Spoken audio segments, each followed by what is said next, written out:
ഇന്ന് വരയ്ക്കാൻ പോണത് ഫ്ലോറൽ ഹെന്ന കേട്ടോ. ആദ്യം സ്പൈറൽ വരച്ചു കൊടുക്കുക. ആ സ്പൈറലിന് 4 ഭാഗത്തായിട്ട് ഇതുപോലെ ലൈൻസ് വരയ്ക്കുക. അതിനെ കണക്ട് ചെയ്തിട്ട് ഹംസ് വരച്ചു കഴിഞ്ഞാല് കറക്റ്റ് ആയിട്ട് നമുക്ക് കിട്ടും കേട്ടോ. ഹംസ് വരച്ചു കഴിഞ്ഞാൽ നമ്മൾ അടുത്ത് വരയ്ക്കാൻ പോകുന്നത് ഫ്ലവറിന്റെ പെറ്റൽസ് ആട്ടോ. ഈ ഒരു ഷേപ്പിലാട്ടോ നമ്മൾ പെറ്റൽസ് വരയ്ക്കണേ. സ്പൈറലിന്റെ സൈസിനനുസരിച്ച് നിങ്ങൾക്ക് എത്ര പെറ്റൽസ് വേണമെങ്കിലും വരയ്ക്കാം കേട്ടോ. ഇനി അടുത്തത് ഈ ഒരു പെറ്റൽസിന് നമ്മൾ ബോർഡർ ലൈൻ വരച്ചു കൊടുക്കുക. പെറ്റൽസിന് സെയിം ഷേപ്പുള്ള ബോർഡർ ലൈൻസ് വരച്ചു കൊടുക്കുക കേട്ടോ.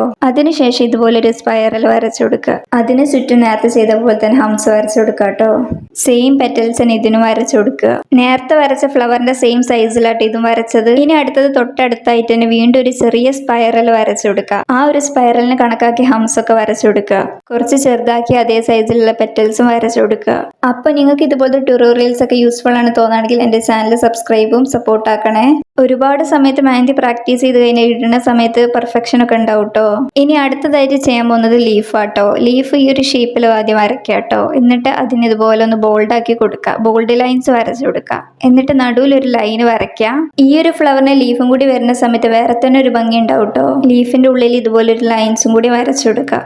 ഈ ഒരു ഡിസൈൻസിന്റെ ഫൈനൽ ലുക്ക് എന്തായാലും മിസ് ചെയ്യരുത്. അവസാനം വരെ എല്ലാവരും കാണണേ. ലൈൻസ് വരയ്ക്കുന്ന സമയത്ത് ഇതുപോലെ ചെരിച്ച് വരയ്ക്കാൻ നോക്കട്ടോ. അപ്പാണ് കൂടുതൽ ഭംഗി ഉണ്ടാവുക. ലീഫൊക്കെ വരച്ച് കഴിഞ്ഞാൽ ഇനി അടുത്ത് നമ്മൾ ചെയ്യാൻ പോകുന്നത് ഫ്ലവറിനെ ഷെയ്ഡ് ചെയ്യാൻ പോവാണ്. ഈ ഒരു രീതിയിൽ വേണം നിങ്ങൾ ഷെയ്ഡ് ചെയ്യാൻ. ഷെയ്ഡ് ചെയ്യുന്ന സമയത്ത് താഴത്തുനിന്ന് മേലോട്ടേക്ക് വേണം ഷെയ്ഡ് ചെയ്യാൻ. അപ്പോഴേ ഈ ഒരു ഫ്ലവറിന് ഒരു ലുക്ക് ഉണ്ടാവുള്ളൂ. 3 ഫ്ലവറിനെ ഈ ഒരു രീതിയിൽ തന്നെ ഷെയ്ഡ് ചെയ്ത് കൊടുക്കുക. ഓവർ തിക്നെസ് ഇല്ലാണ്ട് വേണം നമ്മൾ ഷെയ്ഡ് ചെയ്യാൻ. ഷെയ്ഡ് ചെയ്യുന്ന സമയത്ത് ഈ ഒരു ലൈറ്റ് ആയിട്ട് വേണം ഷെയ്ഡ് ചെയ്ത് കൊടുക്കാൻ വേണ്ടിയിട്ട്. അതിനുശേഷം ഫ്ലവറിനൊക്കെ ഒന്ന് ബോൾഡ് ആക്കി കൊടുക്കാൻ പോവാണ്. ഇതുപോലെ ബോൾഡ് ആക്കി കൊടുക്കുക എല്ലാ ഫ്ലവേഴ്സിനും. ഇതുപോലെ ബോൾഡ് ആക്കാൻ വേണ്ടിയിട്ടാണ് നേരത്തെ ഫ്ലവേഴ്സിനൊക്കെ ഒരു ലൈനും കൂടി നമ്മൾ വരച്ചത്. അങ്ങനെ ആകുമ്പോൾ ഒരു വൃത്തി ഉണ്ടാവും. അല്ലാണ്ട് നമ്മൾ തിക്കായിട്ട് ബോൾഡ് ആക്കുന്ന സമയത്ത് നമുക്ക് ഈ ഒരു ഷേപ്പ് കിട്ടൂല. ലീഫിന് ഇതുപോലെ തന്നെ ബോൾഡ് ആക്കി കൊടുക്കുക. അപ്പൊ ഇങ്ങനെ ബോൾഡ് ആക്കി കൊടുക്കുമ്പോഴാണ് ഈ ഒരു ഫ്ലവർ മൊത്തത്തിൽ ഒരു ബ്യൂട്ടി വരുന്നത്. ബോൾഡ് ആക്കി കഴിഞ്ഞാൽ നമ്മുടെ ഫ്ലവറിന്റെ ഫൈനൽ ലുക്ക് കംപ്ലീറ്റ് ആയിട്ടോ. ഇനി നമ്മൾ എടുത്ത് വരയ്ക്കാൻ പോകുന്നത് വേറെ 2 ഫ്ലവറും കൂടിയാണ്. അപ്പൊ നിങ്ങൾക്ക് ഏത് ഫ്ലവറാണ് കൂടുതൽ ഇഷ്ടമായി എന്നുള്ളത് താഴെ കമന്റ് ആയിട്ട് പറയണേ. രണ്ടാമത്തെ ഫ്ലോറിൽ നിന്നാണ് ഇപ്പോൾ വരച്ചത്. ആദ്യം ഇതുപോലെ സർക്കിൾ വരച്ചിട്ട് ചുറ്റും ഹംസ് വരച്ചു കൊടുത്ത്. ആദ്യത്തെ ആ പെറ്റൽസ് ഈ ഒരു പെറ്റൽസും തമ്മിൽ ചെറിയൊരു ഡിഫറൻസ് ഉണ്ട്. ആ സർക്കിൾ ഫുള്ളായിട്ട് ഇതുപോലെ പെറ്റൽസ് വരച്ചു കൊടുക്കുക കേട്ടോ. അതിനുശേഷം നേരത്തെ ചെയ്ത പോലെ തന്നെ ബോൾഡ് ലൈൻസ് വരച്ചു കൊടുക്കുക.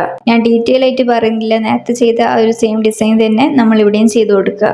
അതിനുശേഷം നമ്മൾ ഈ ഒരു ഫ്ലവറിന്റെ തൊട്ടടുത്തായിട്ട് തന്നെ നമ്മൾ ചെറിയൊരു ഫ്ലവറും കൂടി വരച്ചു കൊടുക്കുന്നുണ്ട്. അതിനുവേണ്ടി നമ്മൾ ആദ്യം ഇതുപോലെ ഒരു സ്പൈറൽ വരയ്ക്കുക. എന്നിട്ട് ചുറ്റും ഹംസ് വരച്ചു കൊടുക്കുക. ആദ്യം ചെയ്ത സെയിം അതേപോലെ തന്നെയാണ് ഇവിടെയും വരയ്ക്കേണ്ടത്. ആദ്യം വരച്ച ഫ്ലവറിനെക്കാട്ടിയും കുറച്ചുകൂടി സൈസ് കുറച്ചിട്ട് വേണം ഈ ഒരു ഫ്ലവർ വരയ്ക്കാനായിട്ട്. ആദ്യം ചെയ്ത പോലെ തന്നെ ഇവിടെയും ചെയ്ത് കൊടുക്കുന്നുണ്ട്. ഞാൻ ഡീറ്റെയിൽ ആയിട്ടൊന്നും പറയുന്നില്ല. ഇനി തൊട്ടടുത്ത് ഇതുപോലെ ചെറിയ സ്പൈറൽ ഹംസും വരച്ചെടുക്കുക. ഇതുപോലെ 2-3 സ്പൈറൽ ഹംസും തൊട്ടടുത്തായിട്ട് തന്നെ വരച്ചെടുക്കുക. ഇതുപോലെ ബേസിക് ആയിട്ടുള്ള ഫ്ലോറൽ തന്നെ പഠിച്ചു കഴിഞ്ഞാൽ തന്നെ നിങ്ങൾക്ക് സിമ്പിൾ ആയിട്ട് ഫ്ലവർ ഡിസൈൻസ് ഒക്കെ ചെയ്യാൻ പറ്റും കേട്ടോ.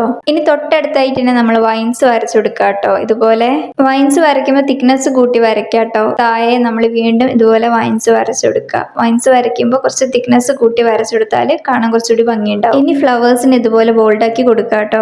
ബോൾഡ് ആക്കി കൊടുക്കുന്ന സമയത്ത് ഒരേപോലെ തന്നെ ബോൾഡ് ആക്കി കൊടുക്കാൻ ശ്രമിക്കുക. നമ്മൾ വരച്ച ബോൾഡ് ലൈൻസ് കൂടെ തന്നെ ബോൾഡ് ആക്കുക. രണ്ടാമത്തെ ഈ ഒരു ഫ്ലോറൽ ഡിസൈൻ ഇവിടെ കംപ്ലീറ്റ് ആവാനായിട്ടോ. എന്നിട്ട് ഈ ഒരു ഡിസൈൻ ബോൾഡ് ആക്കി കഴിഞ്ഞതിന് ശേഷം നമുക്ക് ഷെയ്ഡ് ചെയ്യാനാണല്ലോ കേട്ടോ. ഫ്ലവറിന്റെ ഔട്ട്ലൈൻ ഇതുപോലെ ബോൾഡ് ആക്കി കൊടുക്കുമ്പോൾ ഷെയ്ഡ് ചെയ്ത് കൊടുക്കുമ്പോഴാണ് ഫ്ലവർ വേറെ തന്നെ ഒരു ലുക്ക് വരുന്നുണ്ട്. ഇതേപോലെ സ്പൈറൽ ഹംസ് വരച്ച എലമെന്റ് വെച്ച് ചെയ്യണമെന്ന് ഒരു നിർബന്ധമില്ല. നിങ്ങളുടെ ഐഡിയ പോലെ നിങ്ങൾക്ക് ഇഷ്ടമുള്ള രീതിയിലും നിങ്ങൾക്ക് ഡിസൈൻ ചെയ്യാം കേട്ടോ. ഇനി അടുത്ത് നമുക്ക് 3ാമത്തെ ഫ്ലോറൽ ഹെന്ന നോക്കാം.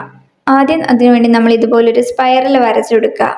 അതിന് ചുറ്റും നമ്മൾ ഈ ഒരു പെറ്റൽസ് ആയിട്ട് വരച്ചെടുക്കുക. ചെറിയ രീതിയിൽ വേണം നമ്മൾ ഈ ഒരു ഷേപ്പിൽ വരച്ചെടുക്കാൻ വേണ്ടിയിട്ട്. അതിന് നമ്മൾ എന്ത് ചെയ്യുക, ഔട്ട്ലൈൻ കൊടുക്കുക. അടുത്തടുത്തായിട്ട് വേണം നമ്മൾ ഈ ഒരു പെറ്റൽസിൽ വരയ്ക്കാൻ. ഇത് ഏകദേശം നമ്മൾ റോസ് ഒക്കെ വരയ്ക്കുന്നത് അതുപോലെയാണ് ഇതും വരയ്ക്കുന്നത്. അതിനുശേഷം ലീഫ് ഡിസൈൻ അഡ്രസ് ചെയ്യാൻ പോകുന്നത് ഈ ഒരു സൈഡിലായിട്ട് ഇതുപോലെ ലീവ്സ് വരച്ചെടുക്കുക. അതിനുശേഷം അതിന്റെ ഔട്ട്ലൈൻ ഒക്കെ ഇതുപോലെ ബോൾഡ് ആക്കി കൊടുക്കുക കേട്ടോ. അതിനുശേഷം തൊട്ടടുത്തായിട്ട് ഇതുപോലെ ഒരു റാ ഷേപ്പിൽ ഒരു ലൈൻ വരയ്ക്കുക. അതിനൊരു ഔട്ട്ലൈൻ കൊടുക്കുക കേട്ടോ. ആ റാ ഷേപ്പിന്റെ ഉള്ളിലായിട്ട് നമ്മൾ ഇതുപോലൊരു ഈ ഒരു ഷേപ്പിൽ നമ്മളൊരു കർവ് ലൈൻസ് വരച്ചെടുക്കുക. എന്നിട്ട് അതിൻ്റെ ഉള്ളിൽ ഡോട്ട്സ് ഇട്ട് ഫില്ല് ചെയ്യുക. അപ്പൊ നമ്മുടെ ഡിസൈൻ ഇവിടെ കംപ്ലീറ്റ് ആയിട്ടോ. അപ്പം ഇനി ലാസ്റ്റ് ആയിട്ട് ഇതൊന്ന് ബോൾഡ് ആക്കി കൊടുത്താൽ മതി. അപ്പൊ നമ്മുടെ ഡിസൈൻ ഇവിടെ കംപ്ലീറ്റ് ആയിട്ടോ. ഈ ഒരു ഡിസൈൻ നിങ്ങൾക്ക് ഇഷ്ടമായില്ലേ എന്നുള്ള കമന്റ്സ് ആയിട്ട് പറയാട്ടോ.